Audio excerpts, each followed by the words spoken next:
malam ini mata Najwa belak-belakan dengan Tri Risma hari ini. Saya masih rasanya gelo, Ibu. Kalau saya tidak bisa menyuarakan apa kira-kira ungkapan warga Surabaya ketika mendengar wawancara ini. Mereka akan sedih, tidak menyangka wali kota yang begitu dicintai ternyata sekarang dalam keadaan begitu tertekan dan bahkan sempat berpikir mundur.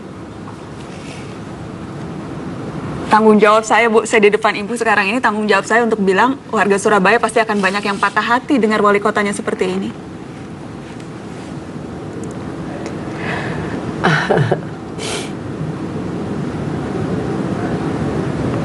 Orang-orang kecil yang tergantung pada Ibu. Itu yang saya pikirkan, Ma. Terus terang itu yang membebani saya. Itu yang saya pikirkan. Yang jadi perhatian utama Ibu? Ya, saya cari itu satu-satu. Saya udah buat polisi anak yatim, kita biayai setiap hari kita kasih makan 3 kali sehari. Orang lansia miskin kita berikan makanan setiap hari 3 kali sehari. Orang cacat, terus saya rawat anak-anak yang tidak beruntung. Tapi anak miskin bisa sekolah tanpa melalui tes. Kita kasih sepatu, buku, tas. Anak miskin yang pandai kita berikan beasiswa. Bahkan ada yang kita kirim ke Malaysia untuk ngambil S1 sampai S3. Saya cari itu, saya cari warga satu-satu gitu. Saya minta lurah, warga juga saya nitip. Satu-satu memang itu yang saya pikir terus. Itu saya tidak tahu apa namanya. Itu saja yang saya terus terang saya pikirkan itu. Itu yang akan terus jadi pertimbangan utama Ibu? Iya, itu aja yang pertimbangan saya, cuman itu aja.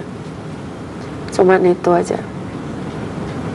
Ya, kalau yang lain saya yakin saya bisa ngatasi lah. Itu saja yang saya pikir. Dan seharusnya itu cukup untuk membuat seorang Tri Risma hari ini tidak usah jauh-jauh berpikir akan mundur. Saya tidak tahu, karena tadi saya katakan bahwa sebetulnya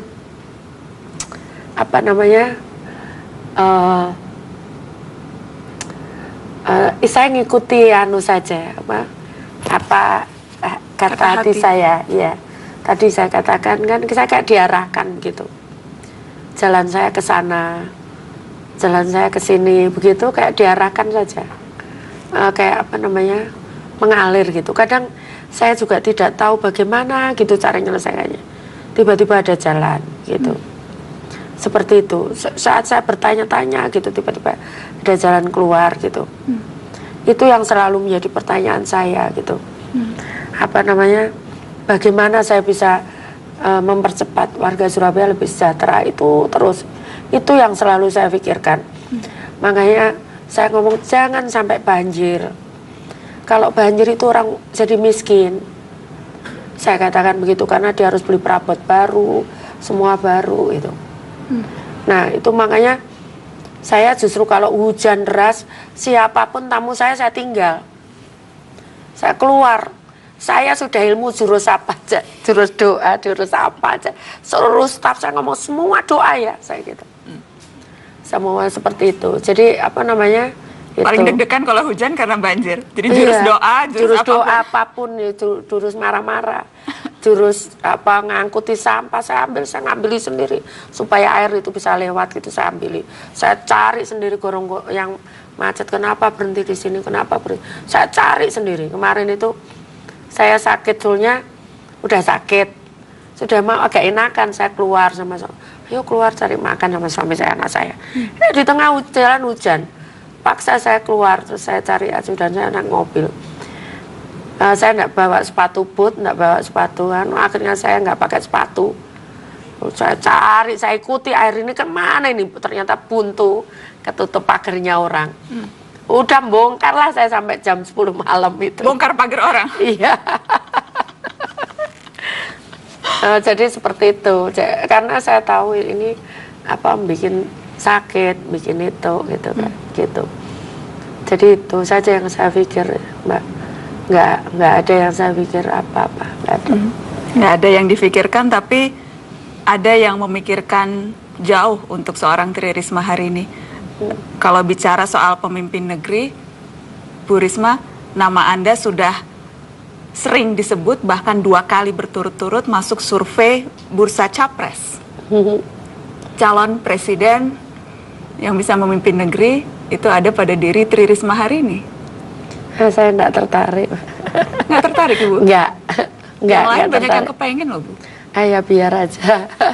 Saya nggak tertarik. Kenapa nggak tertarik, Bu? Aduh, Surabaya aja cobaannya kayak gitu, Mbak. Jadi presiden itu kan cuma 1, jadi gubernur cuma 1, wali kota cuma 1. Sekian juta orang itu gantungkan nasibnya kepada kita. Itu kan berat sekali. Bagaimana nanti masa saya udah boleh masuk surga hanya karena ada orang ngomong itu zamannya wali kota Risma, saya hidup saya sengsara kayak gitu. Terus saya enggak masuk surga terus. Nggak mau lah saya. Tapi bahwa kemudian nama Ibu diperhitungkan untuk bisa masuk dalam bursa, itu rasanya tersanjung, risih, saya sungkan, apa rasanya apa, Bu? Nggak ada, saya enggak pernah baca itu. Makanya saya bacakan ke Ibu sekarang. Rasanya risih tidak, Bu? Atau malah alhamdulillah senang? Enggak, ya kan saya kan enggak boleh itu kan dia punya hak juga kan. Kalau perasaan saya nggak ada sama sekali, nggak ada, boleh dicek. Kalau dulu zamannya Umar bin Khattab itu dibelah dadanya, saya siap juga dicek apa yang ada di hati saya, nggak ada itu. Ada ya? Kepingin itu nggak ada sama sekali. Disebut-sebutnya yang bisa menyaingi Jokowi. Alah biar aja.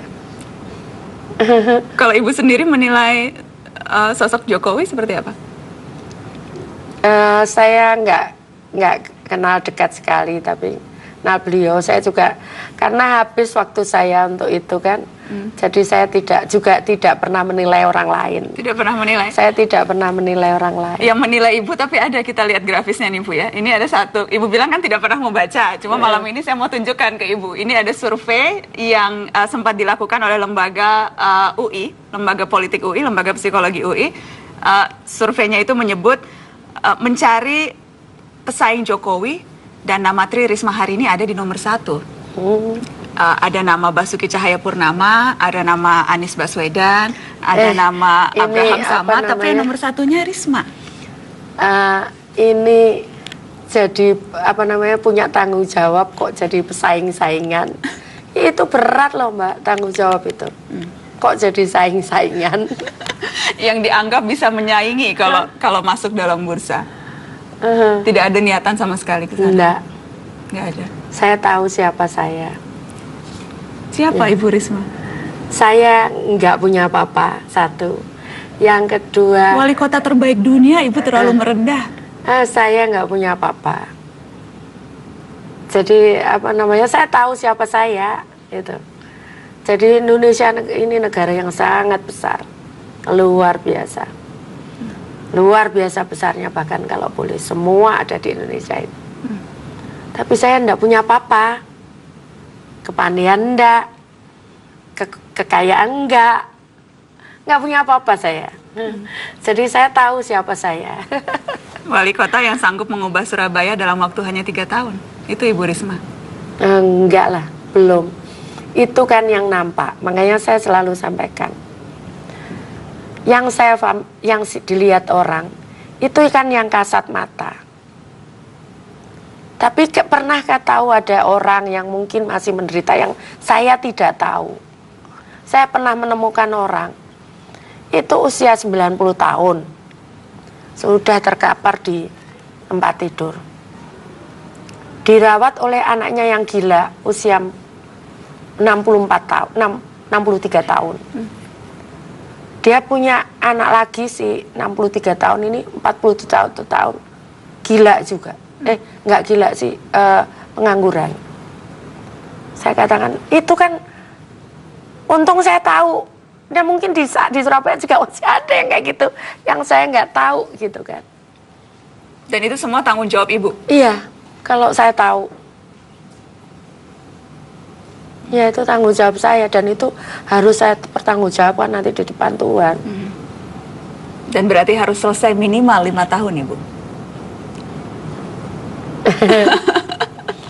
Itu kalau saya kuat. Insya Allah kuat terus Ibu.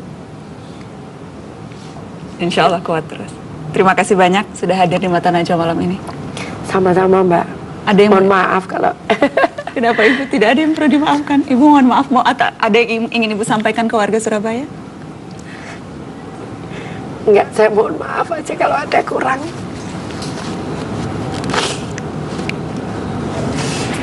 Ke warga Surabaya. Ibu mau janji tidak akan mundur di Mata Najwa ini? Enggak mau. Tidak mau janji. Kenapa Ibu takut tidak bisa ditepati? Apa yang bisa dilakukan untuk mengubah pikiran atau memantapkan hati?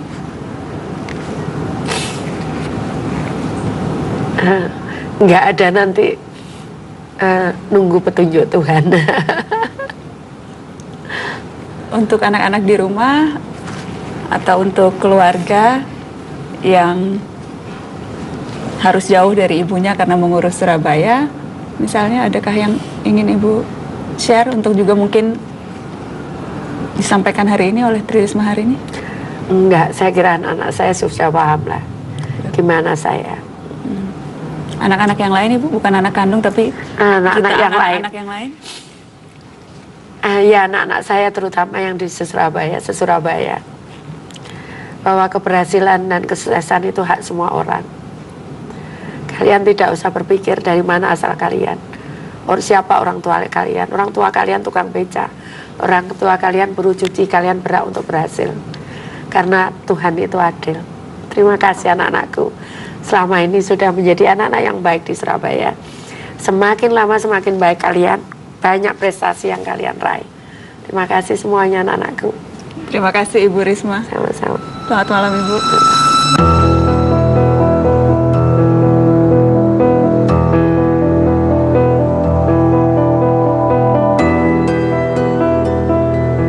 Tri Risma hari ini adalah yang sedikit wali kota pekerja berorientasi publik. Tentu kebijakannya tak bebas celah.